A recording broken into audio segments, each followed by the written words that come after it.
주님의 이름으로 축복합니다. 내게 무엇을 하여 주기를 원하느냐, 이 말씀으로 하나님 말씀을 전하려고 합니다. 주님이 오늘 나를 개인적으로 만나셔서 야, 내가 너에게 뭐 하면 좋겠니? 이렇게 물어보신다면 우리 어떻게 대답할 수 있을까요? 성경에 몇 사람에게 물어보신 장면이 등장을 해요.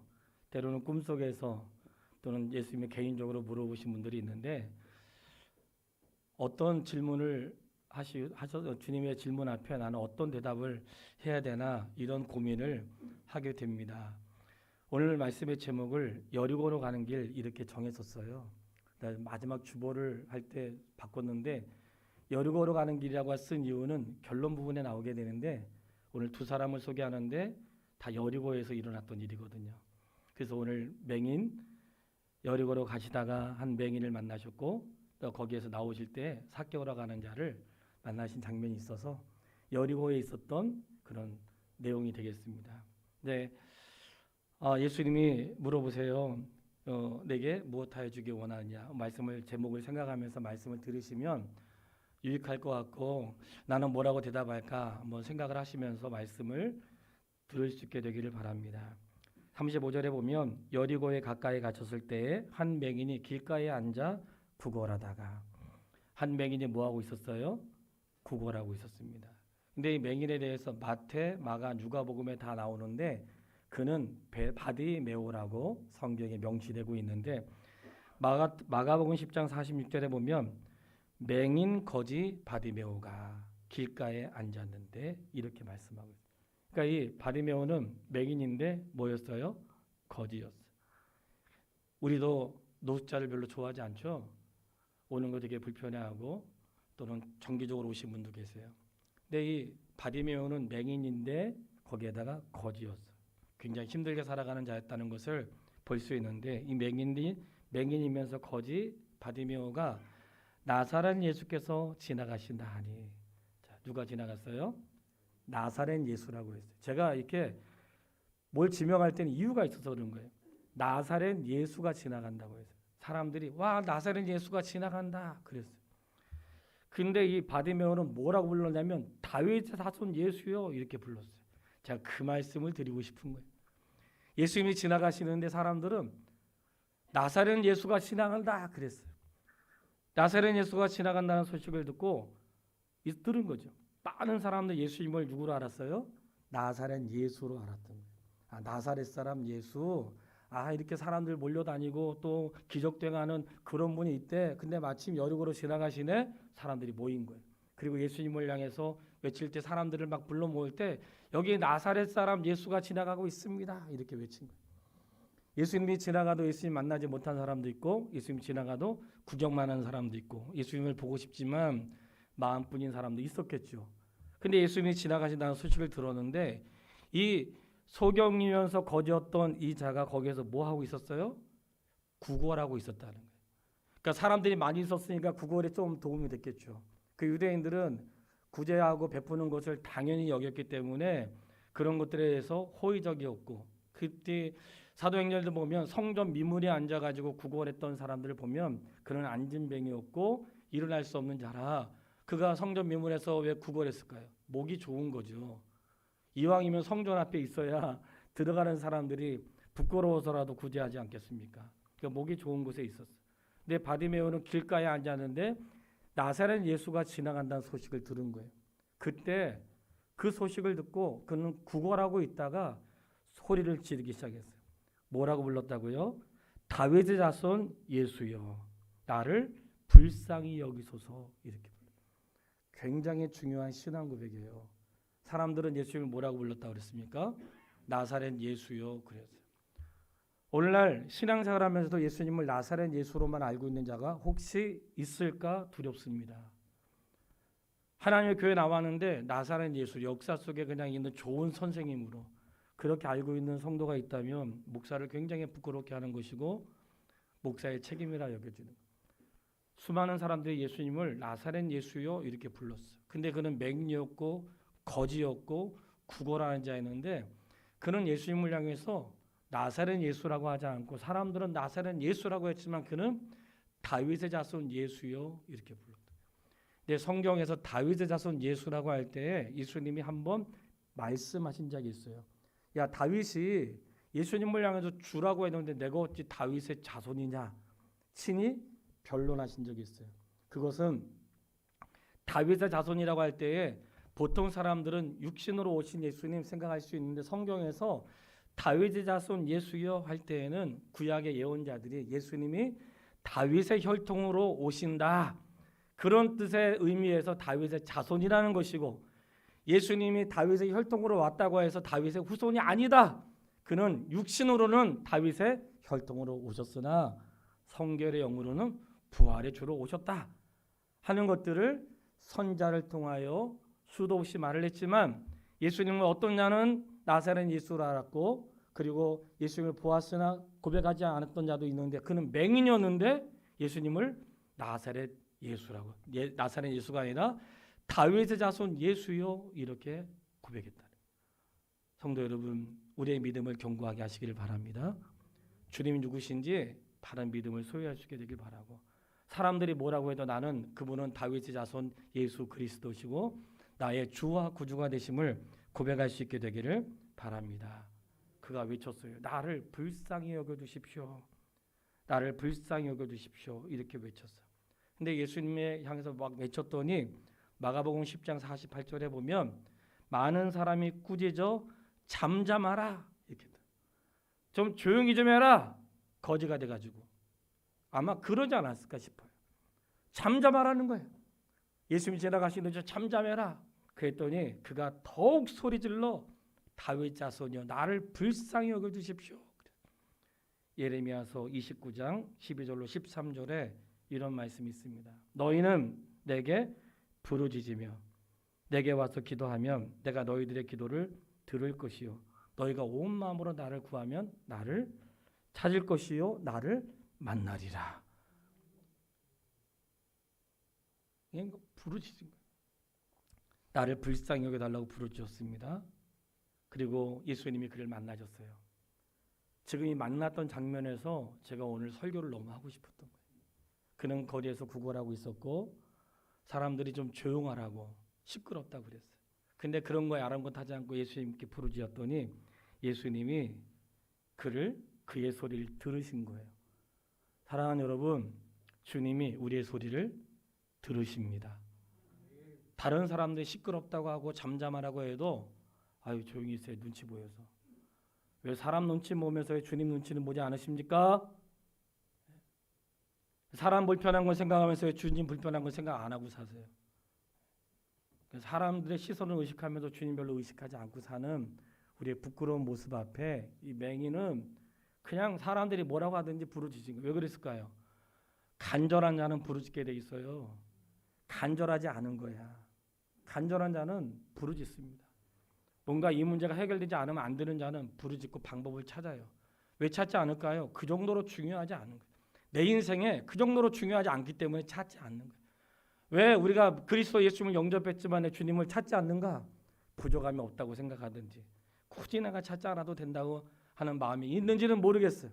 그러나 정말 간절한 자는 예수님이 지나간다는 소식을 듣고 부르짖었는데 분명한 사실은 주님이 그의 소리를 들으셨다는 거예요.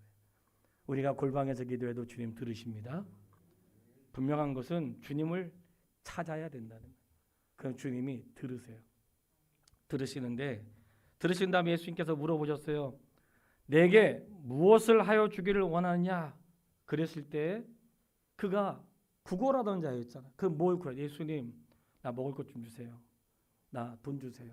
성전 미문에 앉아있는 자가 은과 금을 요구했는데 이 제자들은 나는 은과 금은 없다 그랬잖아요. 근데 예수님을 만난 이 바디메오가 예수님을 향하여 구걸하기는 구걸을 했는데 돈 달라고 구걸한 게 아니라 예수님 보기를 원합니다. 저는 이 말씀에 너무나 부끄러웠어요. 너무나 부끄러웠어요. 그는 예수님과 만나기 전에는 사람들에게 구걸하고 하루하루 살아야 되는 그런 사람이었어요. 맹인이었으니까 볼 수 없었고 거지였기 때문에 누군가의 도움을 받아야 사는 자였던 거 분명해요. 그렇기 때문에 구걸했단 말이죠. 근데 예수님을 예수님이 지나간다는 소식을 듣고 예수님을 향해서 부르짖었고 예수님을 만났을 때 내가 너에게 무엇을 하면 좋겠냐? 저로의 기회가 왔어요. 그때 돈을 달라고 한 게 아니라 뭘 달라고 했냐면 주여 보기를 원하나이다. 왜 이게 목사를 부끄럽겠냐면 내가 예수 믿어도 평생 예수님께 구걸하는 사람들이 있어요. 이미 내가 그리스도 예수님을 내 인생의 주와 구주로 영접했는데 주님을 내 인생의 주인으로 구주로 영접한 다음에도 주님 형통하게 해주세요. 건강하게 살게 해주세요. 잘 살게 해주세요. 자녀들 잘 되게 해주세요. 아프지 않게 해주세요. 맨날 구걸만 해. 정작 중요한 거 주님! 주님이 내 인생의 주인인 것을 보기를 원합니다. 나는 주님 없이 살 수 없습니다. 나를 불쌍히 여겨주세요. 이런 건 구하지 않고 맨날 아프지 않게 해주세요. 병원 가지 않게 해주세요. 잘 되게 해주세요. 세상에 부끄러워. 맹인은 예수님 만나기 전에 구걸하는 자였어요. 예수님 만난 다음에 예수님께 돈을 구한 게 아니라 주님 제가 보고 싶습니다. 이렇게 주님에게 고백했던 것은 중요한 의미가 있어요. 예수님은 나의 눈을 뜨게 하실 수 있는 분이구나. 그렇기 때문에 주님에게 구한 거라고. 그는 길거리에서 나의 눈을 좀 뜨게 해주세요. 나를 고쳐주세요. 이렇게 말하지 않았어요. 그는 거리에서 구걸해서 도와달라고. 먹고 살 수 있도록 도와달라고 그랬어요. 근데 예수님께는 도와달라고 말하지 않고 뭐 했어요? 주님 보고 싶습니다. 눈 뜨게 달라고 그랬어요. 우리가 이 말씀을 통해 주목해야 할 것은 무엇이냐면 예수님 앞에 그가 만나서 그는 구걸하는 자로 있다가 예수님 만났는데 그는 돈을 얻지 못했지만 인생의 중요한 순간을 만나게 된 거예요. 눈을 뜨게 되었고 주님을 보게 되었고 심지어는 그 다음 말씀하시기를 43절에 보면 곧 보게 되어 같이 한번 읽어볼까요? 43절을 곧 보게 되어 하나님께 영광을 돌리며 예수를 따르니 백성이 다 이를 보고 하나님을 찬양하니라. 아멘. 그가 보게 되어 하나님께 영광을 돌리고 어떻게 했어요? 예수를 따르니. 와, 이 사람 복 받았네, 받네. 고침받고 예수님 따르지 않는 자도 수두룩합니다. 문둥병자로 있다가 10명의 문둥병자가 있었는데 다 고침받았는데 한 사람만 돌아와서 예수님 고맙습니다 그랬더니 9은 어디 있느냐 그랬어요. 저는 이런 교훈들이 우리에게 중요하게 생각되는 것은 어떤 인생의 문제 앞에 주님 앞에 나올 수 있습니다. 아파서 병들어서 자녀 때문에 속상해서 부부 갈등 때문에 인생에 다양한 문제가 있어요. 그걸로 나올 수 있어요. 만날 수 있어요. 만난 다음에는 달라져야 된다는 거예요. 그가 만난 다음에 어떻게 했어요? 예수를 따르니. 사랑하는 여러분, 주님을 따르시기를 바랍니다. 고침만 받고 주님 따르지 않는 자도 있고 은혜를 입고 주님 따르지 않는 자도 있고 내 삶에 엄청난 사건을 경험하고도 따르지 않는 자도 있는데 바디메오는 고침받은 다음에 주님을 따랐다는 거예요. 뭐 다른 말이 나와 있지 않기 때문에 더 이상 해석하지 않으려고 생각하고 있습니다. 분명한 건 그는 예수님에게 돈을 구하지 않고 보기를 원했고 주님은 그의 눈을 뜨게 하셨고 그가 주님을 따랐다는 거예요. 신앙생활을 수없이 많이 해도 주님을 따르지 못하는 연약한 모습을 보게 돼요. 말씀을 듣지만 좋은 말씀을 듣고 그분의 뜻을 따르지 않는 자도 있다는 거예요. 그런데 너무나 많은 정말 많은 너무나 안타까운 사연들은 내가 주님 안에 있고 주님 나의 아버지가 하나님 우리 아버지가 되시는 거 믿으시죠? 하나님 아버지가 되시는 맨날 거지처럼 구걸만 하고 있는 거예요. 아버지 돈 주세요. 뭐 이거 하게 해주세요. 저거 낫게 해주세요. 이미 성경은 뭐라고 말씀하셨어요? 이 모든 것이 너희에게 있어야 할 줄을 아시느니라. 아버지를 신뢰할 수 있게 되기를 바랍니다. 아버지는 이미 알고 계신다는 거예요. 근데 왜 우리가 구하는가? 구하는 것은 아버지는 주실 수 있는 분이기 때문에 구하는 거죠. 그분이 못하시는 게 없기 때문에 아버지가 원하시면 언제든지 하실 수 있는 걸 믿기 때문에 구하는 일들이 우리 안에 있어야 되는 걸 믿게 되길 바라요. 오늘 첫 번째 사람 맹인은 길을 지나가다가 예수님에 대한 소문을 들었고 예수님을 만났습니다. 그는 구걸하다가 구걸한 자가 아니라 보는 자가 되었어요. 분명한 것은 성경에 안타까운 일들이 있는데 바리새인들을 향하여 소경이라고 말씀하세요. 마태복음 23장 26절에 눈먼 바리새인이여 너는 먼저 안을 깨끗하게 하라. 그러면 겉도 깨끗하리라 하면서 바리새인들 향해서 눈먼 소경이라고 했어요. 그는 눈은 떴지만 눈이 멀어서 예수님을 다윗의 자손으로 내 인생의 구주로 영접하지 않는 그러한 사람들이었다는 거예요. 눈을 떴으나 그는 소경이었다는 거예요. 이 말씀의 다른 의미는 뭘까요? 눈뜬 소경들이 많이 있다는 거예요. 눈은 떴지만 예수님을 주로 고백하지 못하는 자가 많이 있다는 거예요. 그러니까 정말 주님 앞에 우리가 주여 보기를 원합니다 할 때 그분이 내 인생의 주인이시고 구원자라는 사실을 볼 수 있도록, 내가 믿음이 연약하면 주님 정말 그런 믿음을 나에게 주십시오. 아직 내가 믿어지지 않는데 주님이 내 인생의 주인이라는 사실이 믿어지고 나의 구원자라는 사실이 믿어질 수 있도록 나를 좀 불쌍히 여겨주십시오. 이런 기도가 있었으면 좋겠습니다. 요한복음 9장 39절을 같이 한번 읽어보겠습니다. 요한복음 9장 39절에도 보지 못하는 자와 보는 자가 나오는데 요한복음 9장 39절 우리 같이 한번 읽겠습니다. 요한복음 9장 39절 예수께서 이르시되 내가 심판하러 이 세상에 왔으니 보지 못하는 자들은 보게 하고 보는 자들은 맹인이 되게 하려 함이라 하시니 아멘. 자, 내가 보았다면 하나님의 은혜인 줄 믿으세요.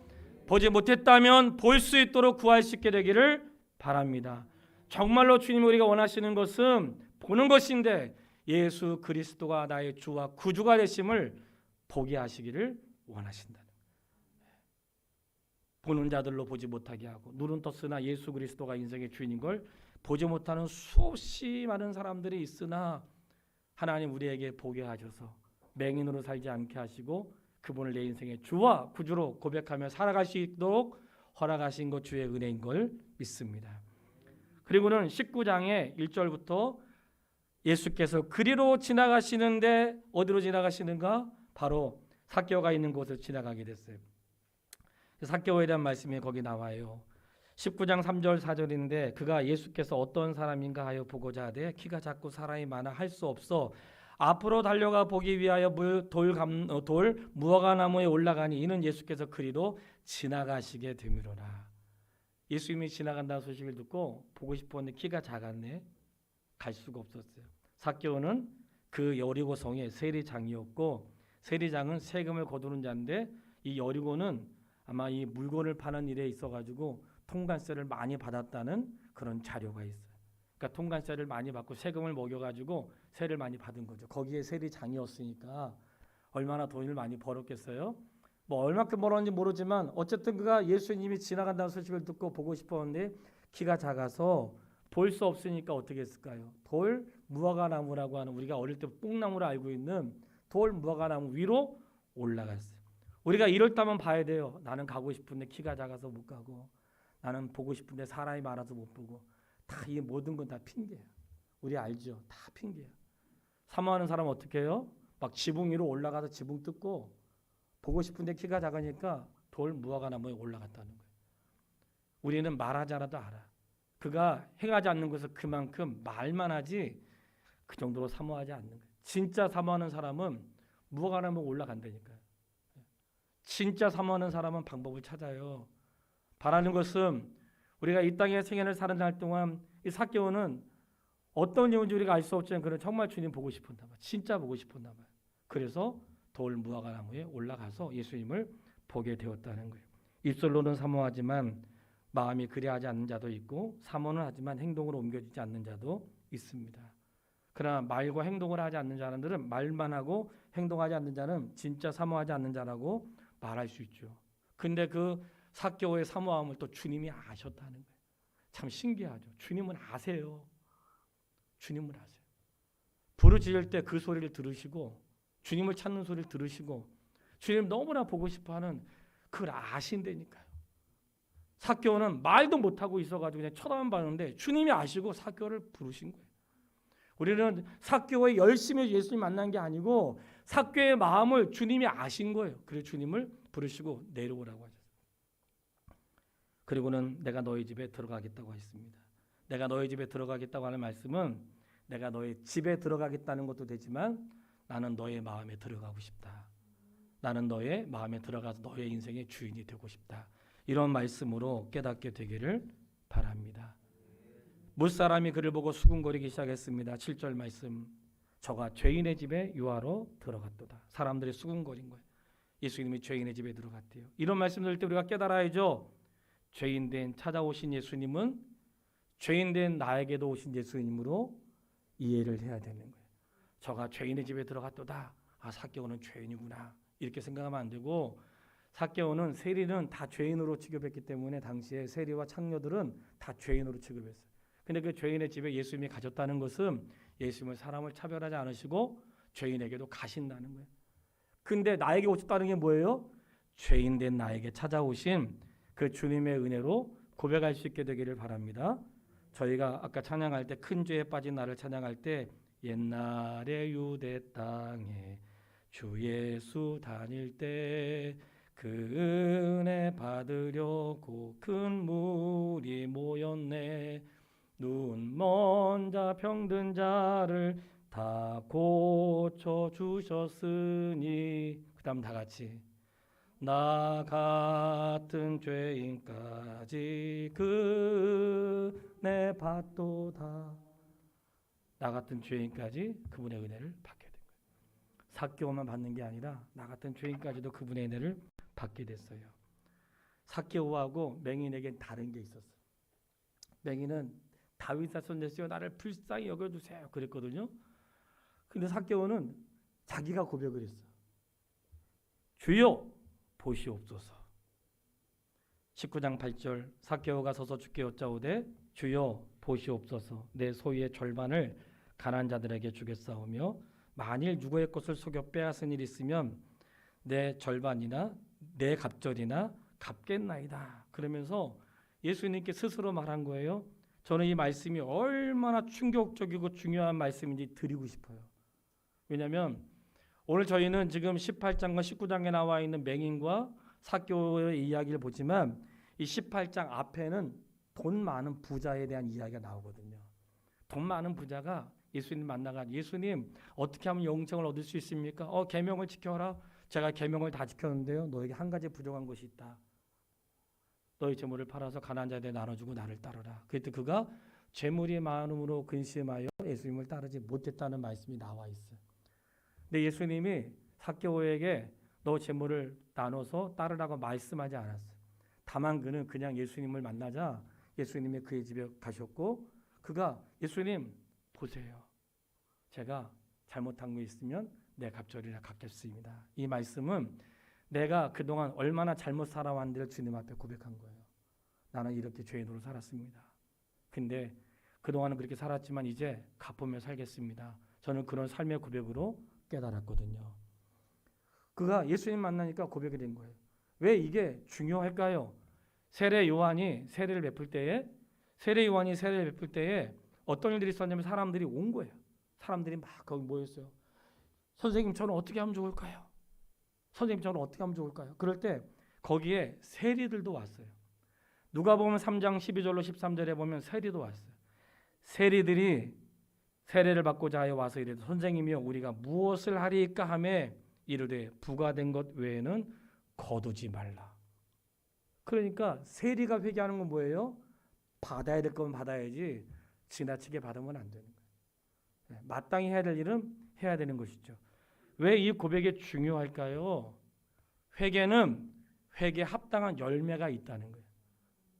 그래서 군인에게 그럼 저희는 어떻게 할까요? 할 때 군인들에게도 말씀하시고 세리는 회개했다는 것이 더 이상 적당한 세금을 받고 그 이상은 하면 안 된다는 거예요. 그게 회개에 합당한 열매인 거예요. 많은 사람들이 왔을 때 세례 회개에 합당한 열매를 맺어라 그랬어요. 그러니까 세례 요한 그 삭개오가 이렇게 했다는 것은 뭐예요? 스스로 예수님 만나가지고 했던 것은 그의 삶에 회개에 합당한 열매가 맺히고 있는 거예요. 오늘 우리가 그리스도 예수님 만나면 회개에 합당한 열매는 당연히 맺어줘야 되는 거죠. 혹시 내 삶에 아직도 회개에 합당한 열매가 맺혀지지 않았다면 회개하여 합당한 열매를 맺으시기를 바랍니다. 주여 보시옵소서. 그런 시간이 우리에게도 있어야 됩니다. 예수님이 삭개오를 만나서 그의 집에 들어가셨고 그가 예수님 만나면서 회개에 합당한 열매를 맺은 거예요. 그때에 예수님 말씀하세요. 이 사람도 아브라함의 자손이로다. 너무나 감사한 것은 육신으로는 아브라함의 자손이지만 예수님을 영접하지 못하여 그냥 이스라엘 백성으로만 마치는 사람이 있죠. 근데 우리가 말씀을 통해 늘 깨닫지만 그리스도 예수님은 혈통이나 육체로 이어지는 게 아니라 그분을 개인적으로 주와 구주로 영접해야 하나님의 자녀가 된다는 것을 수도 없이 말씀을 들었습니다. 그렇기 때문에 우리 성도님들이 한 가정에서도 예수 그리스도를 주와 구주로 영접하고 자녀들이 믿음 안에서 견고하게 서게 되기를 바라고요. 정말 예수님 만나면 예수님에게 구하는 내용이 달라진다는 거예요. 구하는 내용이 달라지는 거예요. 물론 우리가 할 수 있어요. 자녀는 아빠에게 부모에게 다 말할 수 있습니다. 나의 아픈 것, 필요한 것 다 말할 수 있어요. 근데 우리는 말씀을 믿어야 된다는 거예요. 주님이 이미 다 알고 계신다는 것을 기본적으로 가지고 있어야 됩니다. 그리고 구할 때 구하는 내용이 다른 거. 오히려 삭개오는 예수님 만나서 뭐라고 했어요? 뭘 주세요가 아니라 제가 어떻게 해야 될까요? 회개에 합당한 열매 맺고 어떻게 그동안 이렇게 죄인으로 살아 이제는 좀 갚으며 살겠습니다. 이제는 제가 그동안 그렇게 살아 이제는 그렇게 살지 않겠습니다는 삶의 고백이 있는 거거든요. 그게 돌아선 사람의 삶의 고백인 거예요. 성도에게 엄청나게 부담을 주는 게 아니라 그게 그리스도인의 삶인 거예요. 그렇게 살아야 회개에 합당한 열매를 맺게 되는 거예요. 이도 아브라함의 자손이미로다 할 때에 이 말씀과 더불어서 앞에 이런 양에 대한 말씀을 읽을 때 한 사람이 우리 밴드에 올라갔는데 댓글을 남겼더라고요. 저는 너무 좋았어요. 잃어버린 나를 찾아주셔서 감사합니다. 주가 그렇게 글을 남겼더라고. 너무나 좋았어요. 자, 이렇게 삭개오가 예수님을 만나서 삶의 일들이 있었던 거예요. 오늘 결론이에요. 여리고로 가는 길에 두 사람을 만났어요. 한 사람은 맹인이었고 한 사람은 삭개오였습니다. 근데 여리고에 대한 말씀이 생각이 난 거예요. 이건 지금부터 저의 고백이에요. 여리고에 대한 말씀이 생각이 났어요. 어떤 말씀이냐면 예루살렘에서 여리고로 가다가 강도 만난 자에 대한 이야기가 나온 거예요. 그 강도 만난 자의 이야기를 살펴봤어요. 이거는 예수님이 여리고에서 강도 만난 자에 대한 예루살렘에서 여리고로 가다가 강도 만난 자의 이야기가 나오는데 강도를 만난 그 사람에 대한 본문의 말씀에 보면 강도 만나가지고 죽을 지경이 됐는데 제사장도 보고 피하여 지나가고 레위 사람도 보고 피하여 지나갔다고 했어요.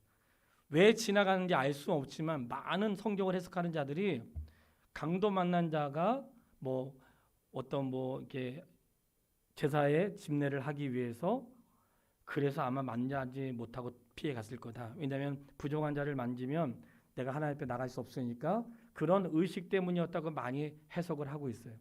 그런데 이 말씀에 제가 충격을 받은 거예요. 다른 게 아니라 지나가는데 사마리아 사람이 그를 만났죠. 만나가지고 그를 도와줬는데 그 본문의 말씀이 10장 33절인데 읽어가면서 말씀을 드리고 말씀을 마치겠습니다.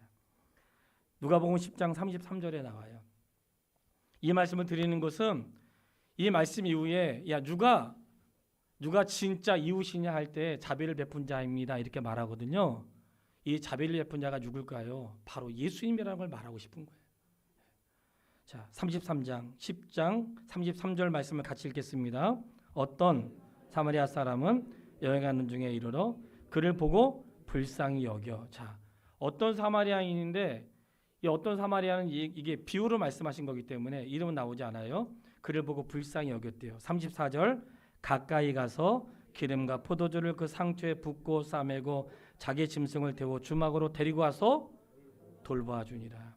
가까이 가서 상처에 붓고 싸매고 그를 가까이 가서 데려다가 주막으로 데려가서 돌보아 주었대요. 35절 그 이튿날 그가 주막 주인에게 데나리온 2를 내어주며 이르되 이 사람을 돌보아 주라. 비용이 더 들면 내가 돌아올 때 갚으리라 하였으니. 이 말씀을 드리고 싶었던 거예요. 여리고에 있었던 사건이기 때문에 기억하시라고 맹인이 구걸하다가 보게 되고 삭개오는 거기 여리고의 세리장인데 그가 예수님 만나서 하나님의 자녀로 완전 거듭나는 사건을 경험하게 됐어요. 근데 예루살렘에서 여리고로 내려가는 길에 비유로 말씀하시면서 강도 만난 자를 얘기하신 거예요. 강도 만난 자의 이웃이 누구냐 할 때 예수님은 정말 우리 인생에 그런 분이구나. 왜냐하면 강도 만난 나의 인생에 찾아오셔가지고 다들 피하여 지나가고 한번 해보세요. 개척해보세요. 다 피하여 지나갑니다. 도와달라고 할까 봐. 예. 여러분 잘 모르시죠? 저는 너무나 잘 알아요. 예. 제가 14년 전에 개척했을 때 눈빛만 봐도 피하는 사람들이 무진장 많았어요. 내가 도와달라고 할까 봐. 예. 저는 개척 나와가지고 성도에게 도와달라고 전화를 단 한 번도 해본 적이 없습니다. 서울 앞에께 목사님한테 어렵다고 도와달라고 한 적이 단 한 번도 없습니다. 다 피하에 지나가. 누가 오셨는가? 예수님이 오신 거예요. 오셔가지고 그의 상처에 포도주를 붓고 싸매어주고 돌보아 주었어요. 우리가 여기까지 어떻게 왔는지 아세요? 주님의 돌보심입니다. 내 인생에 어떻게 왔을까요? 내 수없이 많은 상처가 있을 때마다 상처에 쌈에 부어주시고 싸매주시고 돌보아 주신 그분의 은혜가 있었기 때문에 그래요. 저는 이 선한 사마리아인이 예수님이구나 하는 것을 아침에 깨닫게 됐어요. 그런데 그 예수님이 예수님이라고 생각을 한번 들어보세요. 그 선한 사마리아 사람이 예수님이 주막에 와서 돌본 다음에 어딜 가야 돼. 그러니까 뭐라고 했냐면 이 사람을 돌보아 주라. 비용이 더 들면 내가 돌아올 때 갚으리라 하였으니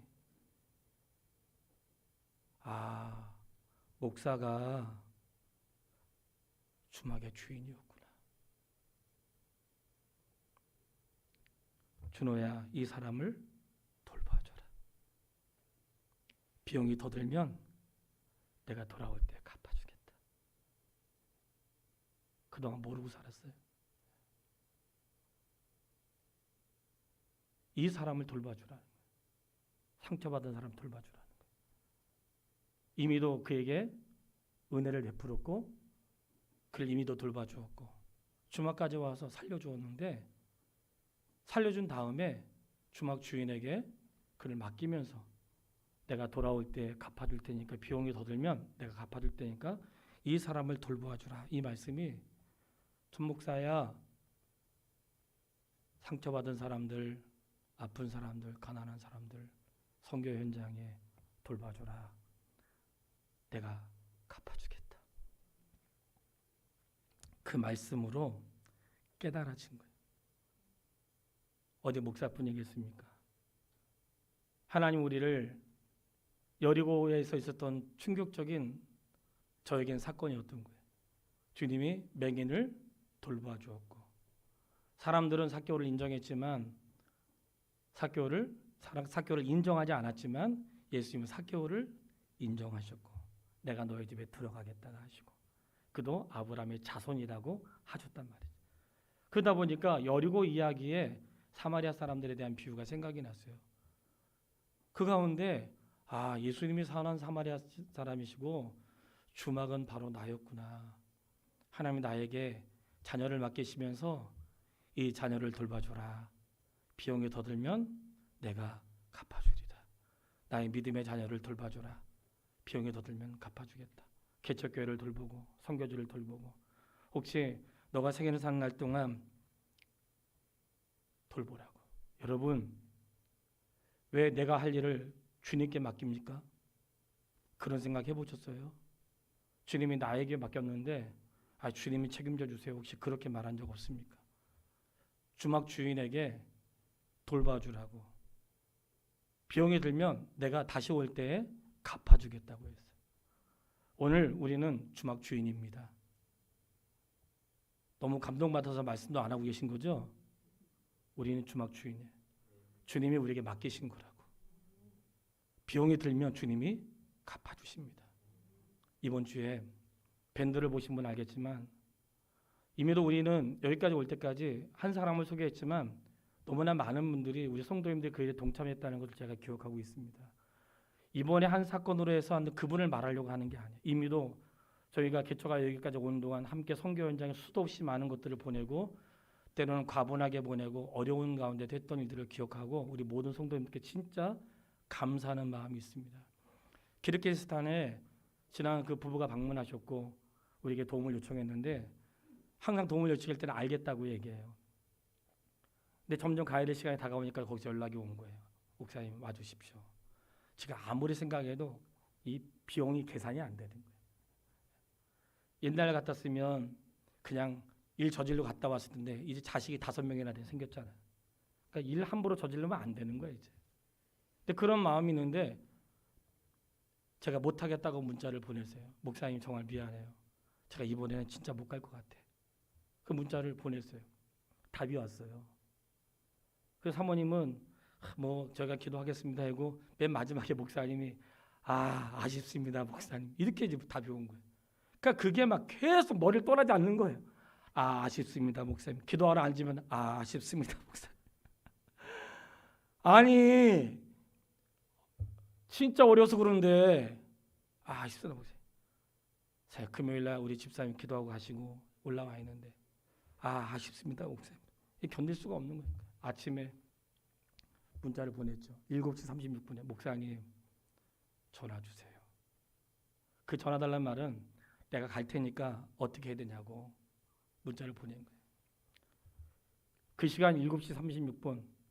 근데 7시 36분 문자 보내자마자 바로 제 통장에 500만 원 입금이 된 거예요.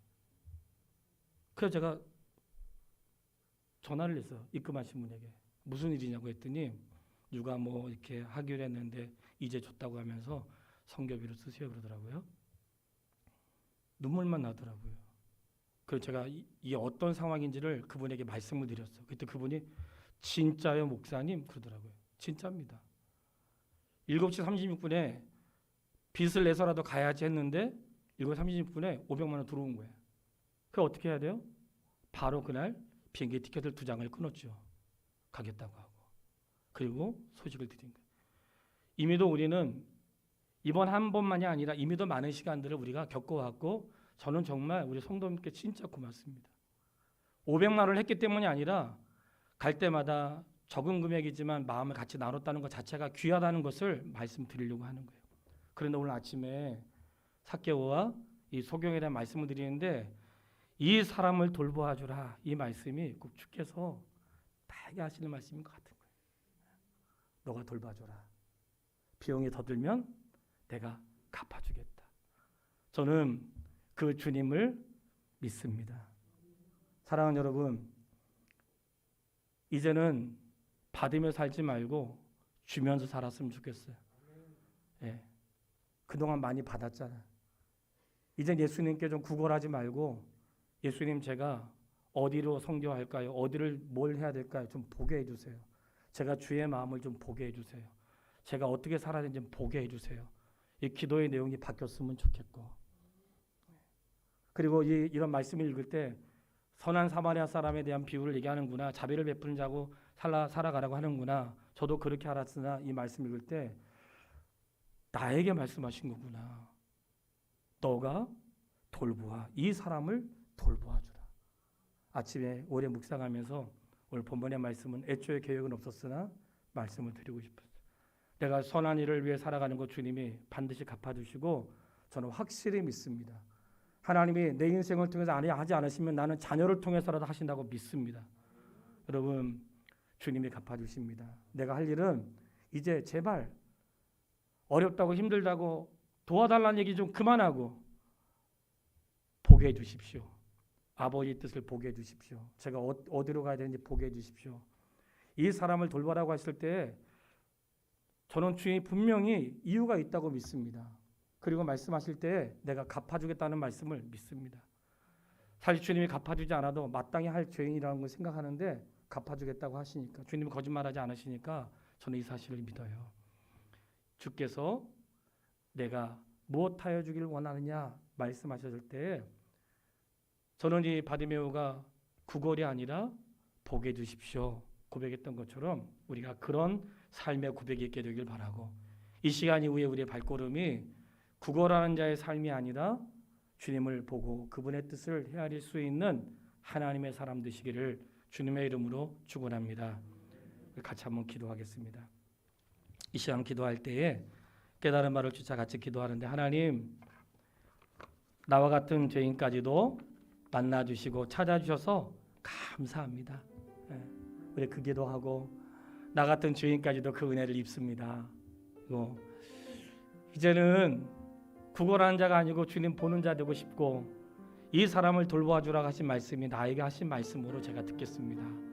우리 그렇게 생애를 살아갈 수 있도록 이 사람을 돌봐주라. 이 사람이 목사일 수도 있고 또 우리 학생일 수도 있고 성도일 수 있고 선교지와 개척교회일 수도 있고 아무튼 내 주변에 있는 가난한 사람일 수 있고 교회일 수 있고 너무나 많은 거예요. 하나님의 각자에게 허락하신 은혜를 쫓아 주님이 갚아주십니다. 선한 일에 힘쓸 수 있도록 우리의 기도의 방향이 바뀔 수 있기를 기도하겠습니다. 살아계신 아버지 하나님, 하나님의 은혜를 참으로 감사합니다. 여리고로 지나가시다가 만났던 사건을 통해 우리에게 교훈하시고 깨닫게 하시는 주님의 말씀을 듣습니다. 아버지 하나님, 우리 늘 구걸하며 살았습니다. 주님을 찾을 때 들어주시고 응답해 주시는 주님을 믿습니다. 나의 필요만 구할 줄 알았지 주님이 원하시는 것은 보지 못했습니다. 육신의 정욕과 이생의 자랑과 하나님, 나의 필요한 것들은 주께 마음껏 구하면서도 정작 주님께 해야 될 일들은 구하지 못하는 죄인이었음을 용서하여 주시고, 그럼에도 불구하고 우리가 부르짖을 때에 우리의 소리를 들어주시고 상처를 싸매주시고 돌봐주시는 우리 아버지 하나님의 은혜를 참으로 감사합니다. 아버지 하나님, 저희도 삭개와 같이 회개에 합당한 열매가 있게 하시고, 주님 그의 집에 들어가셨을 때에 집에 들어가신 것이 아니라 그 마음에 들어가신 것을 믿습니다. 아버지 하나님, 선한 사마리아 사람들이 그저 사람인 줄 알았는데 바로 주님이셨습니다. 강도 만난 나를 찾아오신 주님이었습니다. 그런 나를 돌봐주셨고 그런 나를 사랑하여 주셨고 여기까지 인도하여 주셨습니다. 아버지 하나님, 이제 오늘 저희가 주막 주인이 되고 싶습니다. 이 사람을 돌봐주라 하신 말씀이 우리 교회와 성도와 목사와 우리 이웃과 열방을 향할 수 있도록 우리에게 깨닫게 하시고 주께서 허락하신 그 말씀을 쫓아 살아낼 수 있는 은혜도 있도록 인도하여 주시옵소서. 사랑합니다. 예수님의 이름으로 기도했습니다. 아멘. 아버지 하나님, 내가 무엇하여 주기를 원하느냐 말씀하실 때에 주님 보기를 원합니다. 이제 저희들의 기도의 방향이 달라지게 하시고 걸어가는 삶의 걸음이 달라질 수 있도록 인도하여 주시옵소서. 하나님, 우리 아버지신데 언제까지 구걸만 하며 살까요? 이제는 아버지, 나의 모든 걸 알고 계시니 이 모든 것이 너희에 있어야 될 것을 아시는 주께서 우리가 먼저 그 나라와 그 의를 구하고 우리가 돌봐야 될 자가 누구인지를 살피면서 살아갈 때에 우리의 삶을 갚아주시되 은혜를 허락하시는 주의 놀라운 은혜가 우리 모두에게 경험되어질 수 있도록 허락하여 주실 줄을 믿습니다. 예수님의 이름으로 기도했습니다. 아멘.